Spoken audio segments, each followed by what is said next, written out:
जेव्हा शाहिस्तेखान स्वराज्यावर चालून आला तेव्हा तो 1 लाख सैन्य घेऊन आला होता आणि त्याने चाकणचा संग्रामदुर्ग किल्ला जिंकून घेतला। त्याने तिथंच मराठ्यांच्या ताकदीची शर्त बघितली होती। नंतर तो पुण्यात लालमहालामध्ये येऊन राहिला। त्याने पुढील 3 वर्ष तिथेच आपला तळ ठोकला आणि तो राजांना पकडण्यासाठी आला होता, पण त्याने ते काम सोडलं आणि इकडे लाल महालात नाच गाणे दारू पार्टी करत बसला। तो स्वतः म्हणतो की आपण इथेच थांबू, शिवाजी राजा राजगडवर आहे, त्याच्या जास्त जवळ जायला नको। जर जास्त जवळ गेलोच तर त्याचा काही नियम नाही, तो आतडीच बाहेर काढतो। मग त्यांचा भाचा त्याच्या जवळ आला, त्याचं नाव नामदार खान।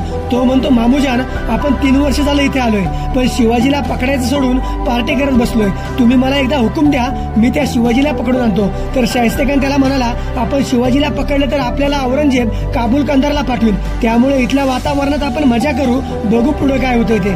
तू शांत बस आणि मजा कर। मुघल एवढे कामचुकर होते, ह्याच ठिकाणी एखादा मराठा असता तर समोरच्याला जिवंत पकडून आणला असता। आपले मराठे निष्ठावंत होते।